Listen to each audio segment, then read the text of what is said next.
마인드셋이란 말이 있습니다.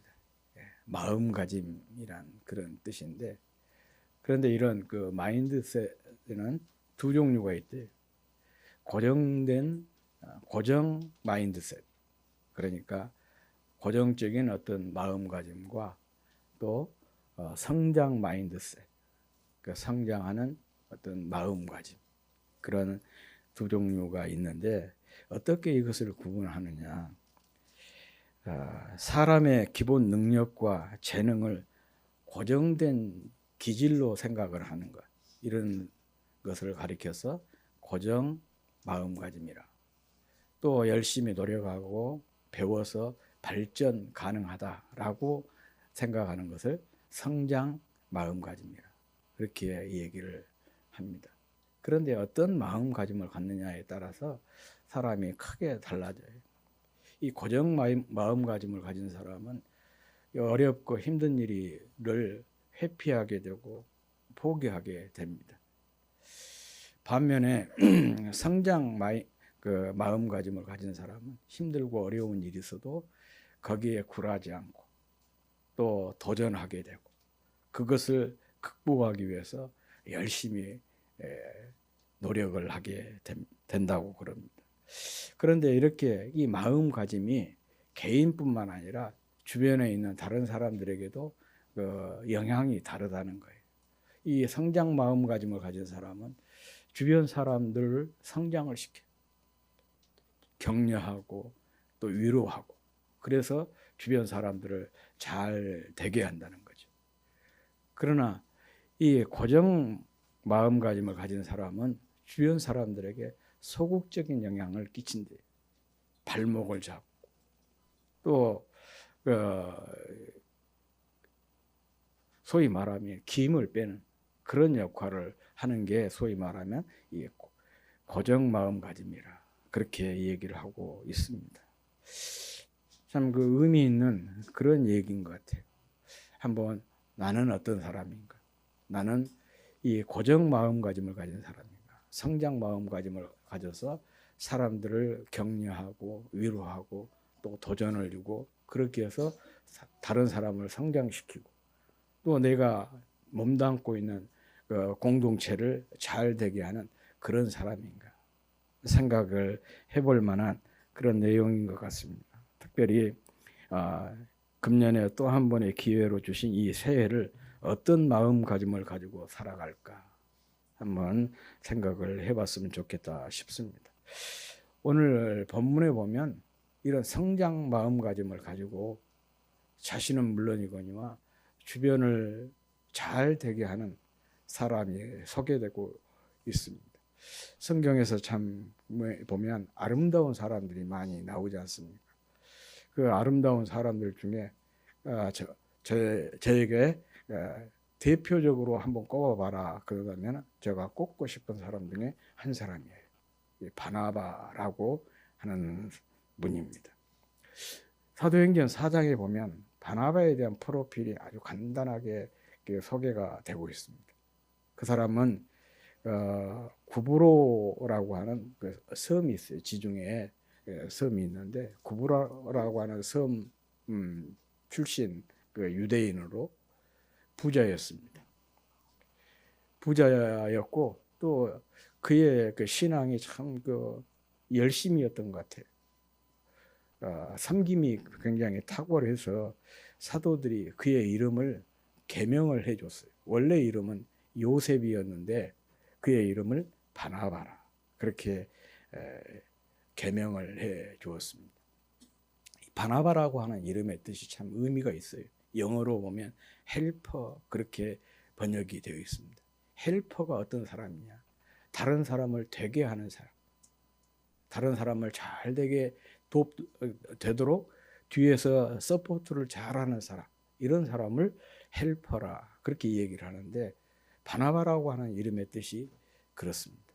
그러니까 그의 삶이 그런 삶을 살고 있으니까 사도들이 그의 이름을 요셉인데 바나바로 이렇게 고쳐준 것이죠.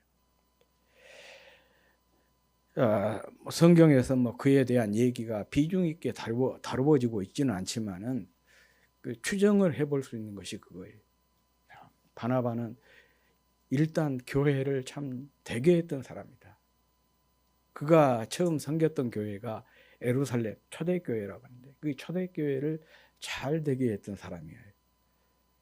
우리가 잘 알다시피 초대교회 그러면 이 섬기는 데 있어서 탁월했던 교회지 않습니까? 그래서 유무상통이라는 말이 나오잖아요. 있는 사람이나 없는 사람이나 부족함이 없어요.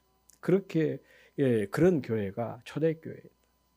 그래서 지금 역사상에 존재했던 수많은 교회들이 회복하고 싶은 그 교회의 모델이 초대교회인데 초대교회의 어떤 점을 그러냐? 바로 이런 섬김의 이런 모습을 담고 싶어 하는 것이죠. 그런데 이 초대교회가 이렇게 어려운 사람들을 섬기는데 탁월하게 삶을 살 수 있었던 것은 거기에 바나바와 같은 훌륭한 믿음의 사람들이 있었기 때문에 그랬어요. 사도행전 4장에 보면 바나바가 자기 부자라고 그랬잖아요. 자기 재산을 딱 뭐 전체인지는 모르지만 어쨌든 팔아서 사도들 발 앞에 두었어요. 그래서 그것으로 어려운 지체들을 돕도록 했어요. 바나바가 이렇게 모범을 보이니까 다른 사람들도 너나 없이 함께 동참을 해서 이렇게 아름다운 교회를 이루게 된 것이죠. 그래서 초대교회를 이렇게 아름다운 교회가 되도록 섬겼던 사람이 누구냐? 바나바였어요. 그런데 그게 끝이 아닙니다. 오늘 본문 내용을 보면 바나바가 안디옥이라고 하는 교회를 섬겼다는 얘기인데 안디옥 교회는 그 이방 지역에 세워진 최초의 교회입니다. 예루살렘 지역의 교회 성도들이 핍박으로 더 이상 유대 지역에 머무를 수가 없으니까 이제 국경을 넘어서 외국에까지 가게 된 거예요. 그런데 그 사람들이 이 안디옥 지역에 현재의 그 시리아 지역이죠. 거기까지 넘어가서 그곳에서 교회를 세웠어요. 그게 바로 이방 지역에 세워진 최초의 교회인데 이 사람들이 자생적으로 이렇게 교회가 생겨서 막 숫자가 불어나니까 예루살렘 교회 사도들에게 요청을 했습니다. 우리에게 목회자를 한 분 보내주십시오. 그랬더니 예루살렘에 있는 사도들이 누구를 보냈냐? 바나바를 파송을 한 거예요. 바나바는 사도도 아니지 않습니까? 그런데도 사도들이 바나바를 그만큼 소중하게 여겼다는 것이죠. 그러니까 그 교회를 목회자로 바나바를 파송해 줬고, 그런데 그 바나바가 이 안디옥 교회 역시 잘 목회를 잘해서 그 교회가 크게 부흥하게 됐습니다. 특별히 선교적인 교회로 성장시켰습니다. 그래서 결과적으로 이 얘기를 하자면 바나바는 교회를 잘 되게 했는데 초대 시절의 대표적인 두 교회, 예루살렘 교회와 안디옥 교회를 잘 되게 했던 그런 사람이 이 바나바라는 얘기죠. 그러니 바나바가 성장 마인드셋을 가진 사람이라는 것을 확인할 수가 있겠죠. 뿐만 아니라 이 교회뿐만 아닙니다. 또 사람을 이렇게 키워낸 그런 인물이기도 합니다. 바나바를 생각을 할 때 꼭 우리가 이 얘기를 하는 사람이 있는데 그가 누구냐? 사도 바울이에요. 사도 바울 그러면 우리 기독교에서 빼놓을 수 없는 굉장히 그 비중이 큰 소위 말하면 위대한 사람이라 그렇게 수식어를 붙여도 전혀 모자람이 없는 그런 인물이죠. 그래서 흔히 그렇게 얘기합니다. 바울은 어떤 사람이냐? 위대한 선교사다. 바울은 어떤 사람이냐? 위대한 전도자다. 또 바울은 위대한 목회자이고 또 위대한 신학자다. 그렇게 모든 신학자들이 이렇게 얘기를 합니다. 위대한이라고 하는 표현을 바울의 이름 앞에 붙여도 전혀 모자람이 없는 사람. 그런데 이런 바울을 바울되게 했던 사람이 누구냐? 바로 이 바나바였어요. 우리가 사도행전을 보면 알 수 있지 않습니까? 바울이 극적으로 그 다메섹으로 향해 가다가 예수님 만나게 되고, 그래서 그리스도인이 되었는데 교회가 그를 받아주지를 않아요. 심지어는 사도들도 그의 회심을 그에 대해서 의구심을 가진 거예요. 왜냐하면 이 사람이 그 교회를 핍박하는 핍박자였기 때문에 그랬어요. 그런데 이런 바울을 이해하고 또 그거 인정을 해주고 그러면서 이 바울을 교회와 사도들에게 소개를 시켜준 사람이 누구냐? 찾아다니면서 소개시켜준 사람이 누구냐? 바로 바나바예요. 그래도 이 사람이 교회에서 이렇게 어울리지를 못하고 바울이 한 10년 정도 자기 고향으로 낙향을 해가지고 거기서 묵상하지 않습니까? 지내지 않습니까? 그래서 사람들 기억에서 거의 잊혀졌어요. 그런데 그 잊혀진 바울을 다시 생각해 내가지고 그를 자기의 목회 현장으로 데리고 와서 함께 사역을 했던 사람이 바로 바나바예요. 오늘 본문 25절에 그런 표현 나오지 않습니까? 25절을 보면 바나바가 사울을 찾으러 다소에 갔어. 다소는 이 바울의 고향입니다. 여기에 중요한 단어가 찾으러라고 하는 동사예요. 이 단어가 그냥 가가지고 데려왔다 그런 표현이 아니고 이 찾다라고 하는 말은요, 가호 방문을 하면서 찾아냈다는 얘기예요. 그러니까 한 집 이렇게 탐방을 해가지고 바울이 어디 있는지를 찾아가지고 데리고 와서 함께 이 안디옥 교회를 섬긴 거예요. 그래서 바울을 바울되게 한 사람이 누구냐? 바로 이 바나바입니다. 훌륭한 그 선수는 좋은 코치 밑에서 스타는 코치에 의해서 탄생이 되지 않습니다. 우리나라 축구 스타 박지성이 이 히딩크라고 하는 훌륭한 그 코치가 있어서 박지성이 탄생한 거 아니겠습니까? 마찬가지로 이 바울이라고 하는 위대한 그 인물이 탄생하게 된 것은 바나바라고 하는 코치가 있었기 때문에 그랬어요. 비록 바나바는 바울처럼 같은 그런 스타는 아니었지만은 바울과 같은 스타를 길러낸 사람이 바로 바나바다. 사람을 되게 하고 사람을 키워내게 하고 또 사람을 성장시키는 그런 역할을 했던 사람이 바로 바나바입니다. 그렇다면 바나바가 어떻게 이렇게 교회를 잘 되게 하고 또 사람을 잘 되게 했을까? 그 배경이 오늘 본문 말씀이고 오늘 본문 말씀 중에 24절 말씀이 바로 그 배경이 되는 그런 내용입니다. 오늘 24절에 보면 바나바를 이렇게 소개를 하고 있습니다. 딱 한 구절로 소개를 하고 있는데 같이 한번 읽어보겠습니다. 시작. 24절. 바나바는 착한 사람이요 성령과 믿음이 충만한 사람이라 이에 큰 무리가 죽게 더하여지더라. 예, 그렇습니다. 바나바는 착한 사람이라는 얘기예요.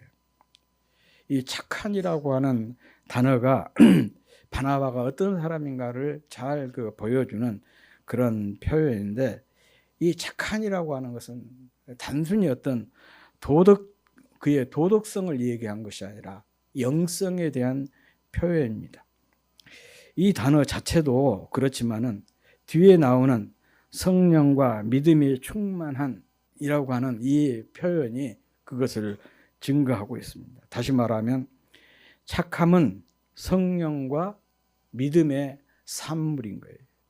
그래서 성경에 보면 이 착함이라고 하는 단어가 갈라디아서 5장 22절에서는 성령의 열매 중에 그 양선이라고 하는 열매가 나오는데 양선이라는 단어와 착함이라고 하는 단어가 같은 단어예요. 또 야고보서 3장 17절에 보면 여기에는 하늘로부터 내려온 그 지혜를 쭉 얘기를 하고 있는데 그 지혜의 네 번째가 양선이에요. 그러니까 양선이라고 하는 단어와 착함이라고 하는 단어가 같은 단어라는 거죠. 이 말은 무슨 말이겠습니까? 이 착함이라고 하는 것은 성령의 열매고 또 하늘로부터 주어진 신령한 지혜다. 그런 얘기 아니겠습니까? 그러니까 이 말은 바나바가 어떤 사람인가? 성령과 하늘의 지혜가 충만한 믿음의 사람, 성령의 사람이었다라는 그런 얘기입니다.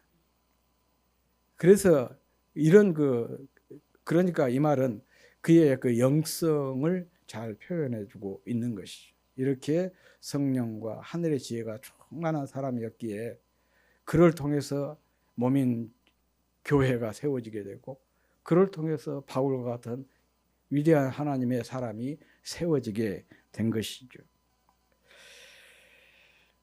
그렇다면 이 착함이라고 하는 단어의 단어적인 의미가 무엇인가를 조금 이 얘기를 해보면 물론 이 단어적 의미는 여러 가지가 있습니다. 여러 가지 의미 중에서 하나를 꼽자면 너그러움이라고 하는 단어가 착함이라고 하는 단어 속에는 너그러움이라고 하는 의미가 있어요. 너그럽다라고 하는 것은 마음에 여유가 있고 넉넉한 마음, 그러니까 넓은 마음, 큰 마음, 깊은 마음, 이것을 너그럽다 그렇게 얘기를 한 것이죠. 상대방이 처한 상황을 이해하고 동정하고 도우려는 태도가 너그러움, 곧 착함인 것입니다. 그래서 그는 사도들조차도 꺼리는 바울을 이해하게 되고 동정하게 되고 품게 된 거예요. 그리고 그를 적극적으로 도와서 사도들과 이렇게 맺어주게 되고 매칭을 해주는 그런 역할을 감당을 했던 것입니다. 그리고 이런 착함이 바울을 바울되게 한 것입니다.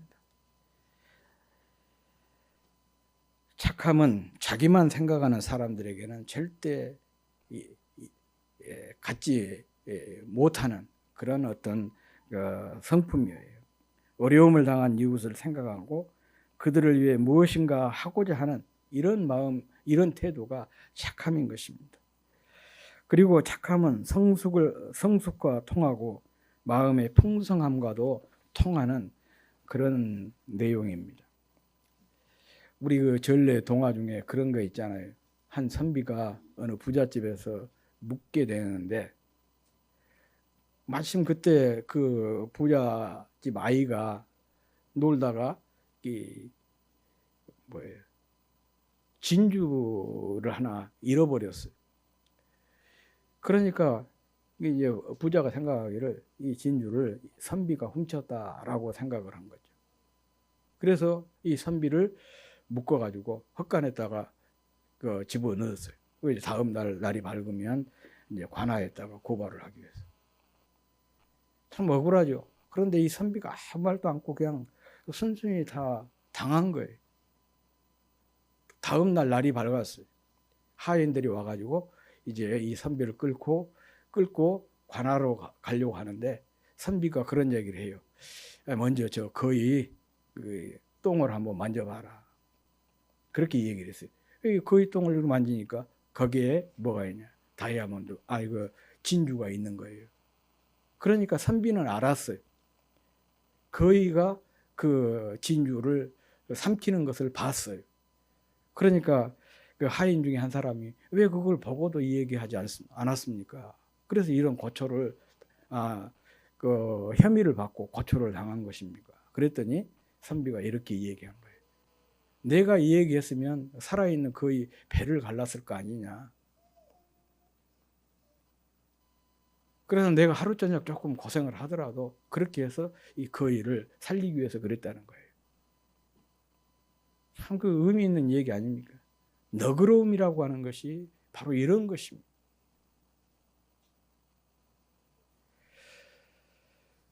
성도는 누구든지 너그럽게 받아주고 너그럽게 이해하고 너그럽게 용서하는 사람. 그래서 마치 큰 바다가 세상의 모든 물을 받아주고 또 높은 산이 세상의 모든 티끌을 받아서 이렇게 큰 바다가 되고 높은 산이 된 것처럼 성도가는 바로 이런 자세를 지향을 해야 되는 것입니다.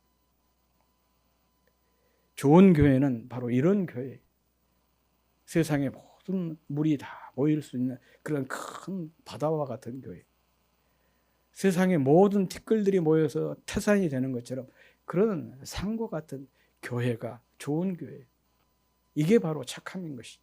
너그러움인 것입니다. 마치 그냥 조그마한 세숫대야 물 같고 또 그냥 단숨에 올라갈 수 있는 조금 언덕 정도, 그러면은 좋은 사람들이 인물들이 모일 수가 없어요. 그러지 않습니까? 세숫대야에는요 조그마한 돌멩이 하나만 딱 넣어도 파장이 그냥 전체적으로 다 일어요. 그런데 큰 바다에는요 항공기처럼 그런 배가 거기에 추락을 해도 잔잔해 버립니다. 이게 바로 너그러움이고 우리가 지향해야 될 목표인 것입니다. 바나바처럼 성도가 가져야 될 착함이 바로 이런 것입니다. 그래서 금년 또 교회 표어를 함께 더 착하게 성령과 믿음으로 이렇게 표어를 정했습니다. 더욱 착한 사람이 되어서 누구든지 너그럽게 수용하고 누구든지 풍성하게 베풀어서 교회를 잘 되게 하고 지체들을 잘 되게 하는 저와 여러분이 될 수 있기를, 금년 한 해가 될 수 있기를 주의 이름으로 축복합니다.